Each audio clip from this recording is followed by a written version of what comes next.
계시하시는 예수께서 사도 요한에게 네가 보는 것을 써서 7 교회에 보내라 말씀을 하십니다. 본문에 나오는 7 교회는 실제하는 7 교회 맞습니다. 또 7가지 유형을 대표하는 교회 그것도 맞습니다. 이 땅의 모든 교회를 상징한다는 것 그것도 맞습니다. 우리 인생이 보기에는 교회가 하나하나 흩어져 있는 수십 개, 수백 개, 수천 개, 수만 개의 교회라고 구분할 수 있지만 하나님의 입장에서는 주인이신 예수 그리스도의 입장에서는 온 땅의 교회가 하나입니다. 7개가 중요한 것이 아니라 교회 그 자체가 중요한 것입니다. 아시아에 있는 7 교회에 보내라 이 말씀을 주님의 몸된 모든 교회에 보내야 하는구나 이렇게 이해를 하시면 됩니다.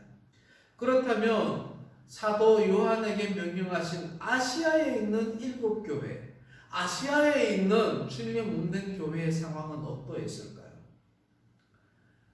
예수께서 승천하신 이후에 교회가 많이 성장을 합니다. 그런 가운데서도 교회는 많은 고난을 당합니다. 대표적인 것이 로마의 핍박 때문입니다. 그뿐만이 아닙니다. 교회 자체에도 거짓 복음, 거짓 선지자들이 침투해서 교회를 유혹하고 혼란에 빠뜨리기도 합니다. 우상을 섬기고 우상의 재물을 먹습니다. 음행이 넘쳐납니다. 범죄가 넘쳐납니다. 믿음을 유지하지 못하고 낙심하고 배교하는 사람들이 점점 생겨나기 시작합니다. 첫사랑을 상실한 사람들도 생겨납니다. 하나님께서는 바로 이러한 교회들에게 사도 요한을 통해 계시의 말씀을 전하라 명령하신 것입니다. 오늘 계시하시는 예수님께서 어디에서 계시하고 계신가 우리는 먼저 묵상할 필요가 있습니다. 계시록 4장 5절에서는 보좌 앞에 등불이 있다 말씀하십니다. 그리고 1장 13절에는 그 등불, 그 촛대 사이에 인자 같은 이가 있다 말씀하십니다. 그런데 1장 20절에서는 그 7 촛대가 바로 7 교회다라고 선언을 해 주십니다. 다시 말해서 지금 예수 그리스도께서 사도 요한에게 계시하시는 그곳은 교회다라고 선포를 하시는 겁니다. 우리의 인간의 눈에는 보이지 않던 하늘 교회가 하나님 보좌 앞에 펼쳐져 있다는 것입니다. 또 한 가지가 있습니다. 스가랴 4장 2절과 10절에는 이렇게 말씀하십니다. 그 7 등대는 온 세상에 두루 다니는 여호와의 눈이다라고 선포하십니다. 하늘 교회가 있는 반면에 이 땅에도 교회가 있는데 하나님이 이 땅에 두루 다니는 그 7 등대가 바로 교회라는 겁니다. 이 땅에 있는 교회, 우리 눈에 보이는 교회를 일컫는 겁니다. 주님께서 계신 곳은 하늘 교회에도 계시고 이 지상에 땅 위의 교회에도 계신 분이 바로 예수 그리스도이십니다. 오늘 본문에서 말씀하시는 이 7 교회는 예수 그리스도의 계시가 선포되어야 할 교회입니다. 1장 11절에서 예수님께서 명령하십니다. 네가 보는 것을 두루마리에 써서 7 교회에 보내라. 아멘. 하나님께서는 명확하게 명령하신 겁니다. 그런데 여기서 우리가 잠깐 생각할 바가 있습니다. 교회가 주님의 몸이고 주님께서 이 교회의 머리이시고 주님께서 이 교회의 주인이시고 주님께서 이 교회의 본질이실진데 그렇다면 사도 요한을 사용할 것이 아니라 주님께서 직접 각 교회를 찾아가셔서 계시하시면 될 것을 왜 사도 요한에게 계시하시고 그에게 글로 써서 편지로 각 교회에 보내라고 하셨는가? 이런 의문을 가지게 됩니다.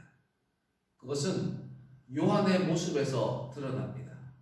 보고 있어도 분별하지 못하기 때문입니다. 듣고 있어도 분별하지 못하기 때문입니다. 10절 말씀에 보면 예수 그리스도의 음성이 들리는데도 사도 요한은 그 음성을 듣고도 나팔 소리 같은 음성이다 라고 표현을 해버립니다. 3년 동안 예수님과 공생애를 함께 했고 예수께서 하나님 나라로 올라가셨다는 것을 뻔히 알기에 하나님이 예수님이 저 하나님 나라에 계셔 그 음성인가 보다 분별할 만도 한데 요한은 예수의 음성을 듣고 나팔 소리 같은 음성이다 라고 판단해 버립니다. 그뿐만이 아닙니다. 13절에서는 예수 그리스도를 보면서도 분별하지 못합니다.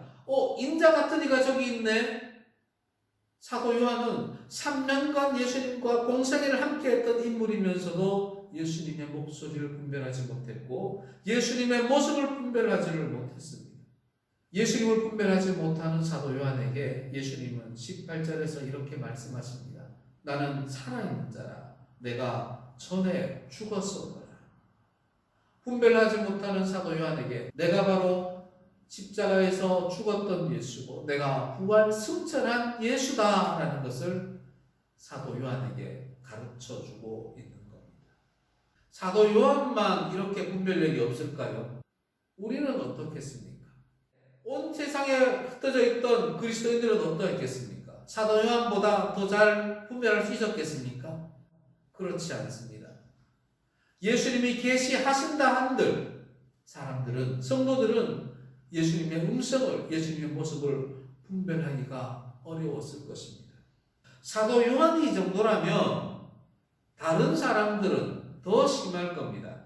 인생들은 연약하고 어리석어서 예수 그리스도께서 보여주고 계시해 주셔도 분별하지를 못합니다. 이 시대를 살아가는 우리 또한 마찬가지 아닙니까? 성령으로 역사하시고 말씀으로 역사하시지만 분별하여 감사할 때보다 하나님을 모르고 넘어갈 때가 더 많은 것이 우리네 믿음의 현실이 아니겠습니까? 이 당시에 일곱 교회도 마찬가지입니다. 이 일곱 교회가 고난 속에 있고 거짓 선지자들이 팽배했고 거짓 복음이 팽배했고 첫사랑을 잃어버린 교인들이 많았기에 예수 그리스도의 계시를 보고서도 분별하지 못할 것이기에 예수님은 사도 요한을 선택하셔서 상세하게 인간의 언어로 가르쳐 주기를 원하셨던 것입니다. 그렇다면 예수님께서는 사도 요한을 통해 무엇을 가르쳐 주기를 일곱 교회에 편지하기를 원하셨겠습니까? 사도 요한이 보는 것을 전해야 합니다. 사도 요한이 듣는 것을 전해야 합니다. 하나님이 천사를 요한에게 보내어 알게 하신 그 모든 것을 글로 써서 전해야 합니다. 예수님께서는 사도 요한에게 글로 써서 보내게 하시면서도 이렇게 말씀하십니다. 2장 7절 말씀입니다. 귀 있는 자는 성령이 교회들에게 하시는 말씀을 들으라. 아멘. 예수님께서는 왜 이렇게 일곱 교회에 전하려고 하셨던 것일까요? 1절 말씀입니다. 그 종들에게 예수 그리스도의 계시를 보이시려고, 다시 말해서 이 일곱 교회에도 예수 그리스도의 종들이 있다는 것입니다. 그 종들에게도 예수의 계시를 보이고자 하셨던 겁니다. 세상에 있는 일곱 교회들이 이 예수 그리스도의 계시의 말씀을 읽고 듣고 순종하는 삶을 살면서 첫사랑을 회복하고 믿음을 회복하고 거짓 복음과 참된 복음을 분별하고 거짓 선지자와 선한 선지자를 분별하고 우상을 섬기고 음행했던 사람들이 회개하고 예수님께 돌아옴으로써 구원받게 하시려는 것이 예수님이 일곱 교회에 써서 보내려고 하신 목적입니다. 그러면 예수님은 어떻게 보내라 하셨습니까? 11절 말씀입니다. 네가 보는 것을 두루마리에 써서 일곱 교회에 보내라. 네가 가서 입으로 그냥 말하라 하지 아니하고 글로 써서 보내라 말씀하십니다. 편지로 보내라는 겁니다. 그러면 사도 요한이 기록하는 이 편지에는 어떠한 내용들이 들어가야 되겠습니까? 예수님이 전하고자 하시는 내용들이 다 들어가야 합니다. 하나님은 편지를 쓰라고 하셨는데 그 편지는 글로 된 편지만을 의미하는 것이 아니었습니다. 고린도후서 3장 2절 3절 말씀입니다. 너희는 우리의 편지라 너희는 우리로 말미암아 나타난 그리스도의 편지니 이는 먹으로 쓴 것이 아니요 오직 살아계신 하나님의 영으로 쓴 것이며 또 돌판에 쓴 것이 아니요 오직 육의 마음에 쓴 것이라. 아멘. 이 성경 책만이 아니라 바로 성도된 우리가 그 편지라는 것을 명심해야 합니다. 편지로 사용되는 우리의 삶에 바로 예수 그리스도의 복음이 새겨져 있어야 합니다. 편지로 쓰임받는 우리의 삶이 그 편지를 쓰신 그리스도의 향기가 풍겨나는 삶이 되어야 합니다. 그렇지 않다면 이 땅에서 우리는 그리스도의 편지의 사명을 바르게 감당할 수가 없는 겁니다. 사랑하는 성도 여러분, 7 교회에 써서 보내라 하신 것은 사도 요한만에게 한 명령이 아닙니다. 이 시대를 살아가는 우리, 그리스도의 편지된 우리에게 하시는 바로 그 명령입니다. 우리 각자의 삶의 현장에서, 우리 교회에서 예수 그리스도의 복음을, 예수 그리스도의 향기를 전하는 살아있는 편지가 되어야 하겠습니다.